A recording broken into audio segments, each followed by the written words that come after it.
Magandang araw mga kaibigan. Bigyan natin ng reaction, opinion itong interview ng SMNI host kay Attorney Salvador Panelo. Nagbigay reaksyon si Attorney Panelo doon sa Senator Judge Rapi Tulfo na tinawag niyang stupid ang isang witness. Grabe talaga, oh. So, pakinggan natin na birada ni Attorney Panelo. Sabi niya, siya siguro yun. Ah, stupid. Attorney, how would you judge on several of these senator judges and how they treated the witness? May tanong kanina, sabi, an average normal or stupid person. Siguro yung nagtatanong yung stupid. Siya ang stupid. Isipan mo, kaya alam mo yung laki, tapos gano'n yung ulo ng pagtatanong na parang siguro siya yun. Mga nakatingin sa latin. Tsaka, anong epekto nito, attorney, sa mga gusto nilang mga witness na ipaharap sa Senado? Eh, ganun po yung maabuti ng national TV pa. Kaya nga wala na gusto manood, di ba? Di ba, bumaba na yung rating ng impeachment. Dati, basta nga, wala na. Nag-wait ang interest ng public. Tsaka, attorney, gusto talaga titingin ng prosecution na may mali sa paggastos ng chika. Kasi parang hindi daw siya authorized ng stars. Hindi siya po yung nag-implement ng alam mo, nilipat nga lahat yun eh. Ang nag-uusapan nga, wala kayong basis to sue the Vice President because according to you, the findings of the COA is not yet final. Yun. Bakit pa ang ulit ninyo? Bakit na nag-concentrate kayo sa mga irrelevant? Ang prunahan nyo, irregular. Ayan, sabi ang hindi. May pawamang sabi kasi hindi popular. Depending motion by consideration. Masarap yun.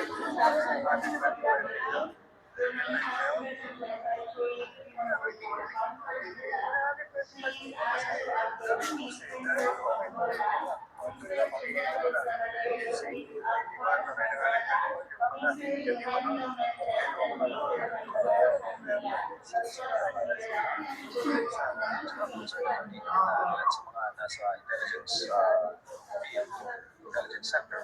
Pagkatangay pa ulit yung mga fictitious names, yung mga surnames na ginamit na SOP na katalaga. Siyempre, para sila ako sa Paisara, yun lang yun. Kaya sagot doon, alam naman nila na talaga hindi ko pwedeng sabihin kung sino mga tumuntok doon. Sir, please, hindi nga ang trial kung ganito na maagal ang usad. The trial will last until February. Your thoughts on that, sir? Mga halaman po, hindi ko sabi ni Senate President, may sa judge, will take 15 months.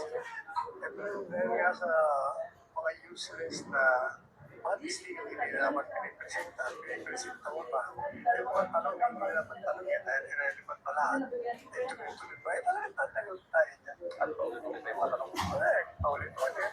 Ayaw naman nila nag-intindi. Very consistent naman yung distinct ko.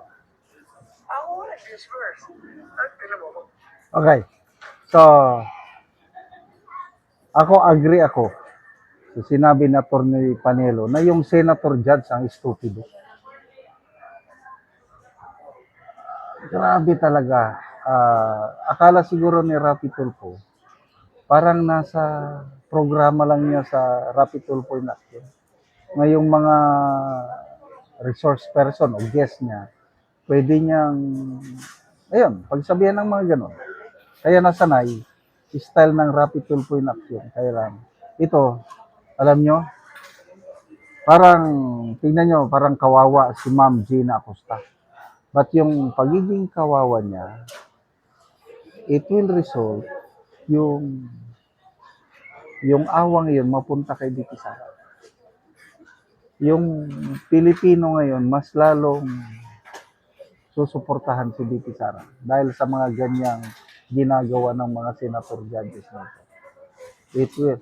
It will result to yung mas mataas na ratings ni Vicky Sara. Kasi yung witness na yun is the only Vicky Sara. So ngayon, pinahiya ni Rapi Tulfo. Parang ang tinahiyan ni Rapi Tulfo ang BP Sara natin. Kaya, yun, sabi niya, no, Attorney Panelo, na nawawalan na ng interest, lalong nawawalan ng interest ang taong bayan na manood sumabaybay sa impeachment trial nito. So, it's just a waste of taxpayers' money. Halos wala nang nanonood. Paulit-ulit lang mga tanong. Pagdating dito sa confidential funds, mismo na ang presiding officer ang nag-question sa prosecution, bakit hindi nyo tawagin si Colonel Lachica? Kasi kahapon, ilang pinakasikat na pangalan kahapon, Colonel Lachica. Ay up to now, walang desisyon ang prosecution kung tawagin nila o hindi si Colonel Lachica. So ano bang dahilan? Bakit takot na takot sila na tawagin si Colonel Lachica? Ako alam ko yung dahilan. Kasi nakausap ko ang isang mataas na active member ng AFP na pag-usapan namin tungkol niyan. Sabi niya sa akin na, sir, hindi nila pwedeng matawag-tawag si Colonel Lachica sa witness stand dahil maraming madadamay. Ganun. Kaya yun na lang, doon na lang sila, kinakawawan na lang ang isang Gina Acosta. Merong isang sinubpuena, Assistant Chief of Staff ng Office of the Vice President. Isa na namang adverse or hostile witness, tinawag ng prosecution. Meron din akong nabasang post na dalawang AFP official ang tinawag plus isang retired AFP official tinawag. Kailang hindi naman si Colonel Lachica. Yan ang malaking question yan. Bakit ayaw tawagin si Colonel Dante Lachica? Salamat mga kaibigan sa inyong pagsubaybay sa channel nito. Nakakatulong kayo ng malaki sa tribong Talandig ng Bukidnon dahil ang sweldo natin sa channel na ito is pantulong po sa tribo. Excuse me. Namimigay tayo ng libreng yero at pako para makapagpatayo sila ng mas maayos na plan. Panoorin niyo ang video na ito. Karon ako sa balay ni Felisa Iganya. So mo niya ang kahimtang sa iyang balay nga matagaan og yero. Nga so mo niya ang kahimtang sa balay niya nga taga Barangay San Miguel, Sitio Mauswagon, Kalapag Bukidnon. Okay, so mo ni ang kahimtang sa iyang sulod ni Ate Felisa. So makita nimo ang kahimtang nga luoy kaayo sa ang iyang abuhan. So maulang intaw ni ang iyang abuhan ni Ate Felisa.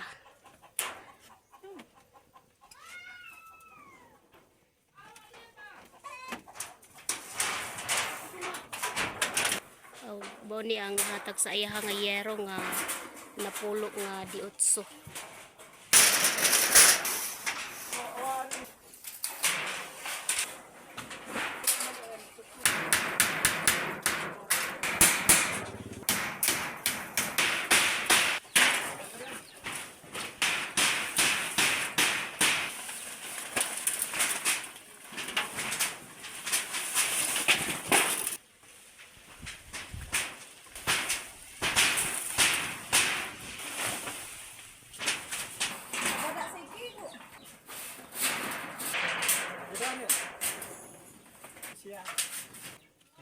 Pagkaroon naman nagyod og atop puli og yero.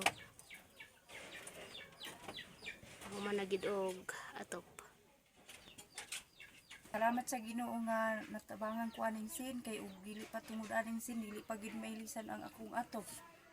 Oh. Akong atop baya kay silupin ra gyud taon. Oh, so na kay banate? Wala. So si ate single mother. So na kay anak ate. Duha ka buok. So si ate duha ka buok siya lang ang nagpa-eskwela sa iyang anak. So unsay imong panginabuhian te sa kuan? Magmuso ra taon. Magmusura si ate, magmusura. So usa siya ka single mom. So dako kayo ang pasalamat. Ang hinaot ko nga daghan pa nga matabangan sa sama nimo ate nga Sama- nagkinahanglan sama og na ako yero. nga nagkinahanglan. Sige te, salamat pod.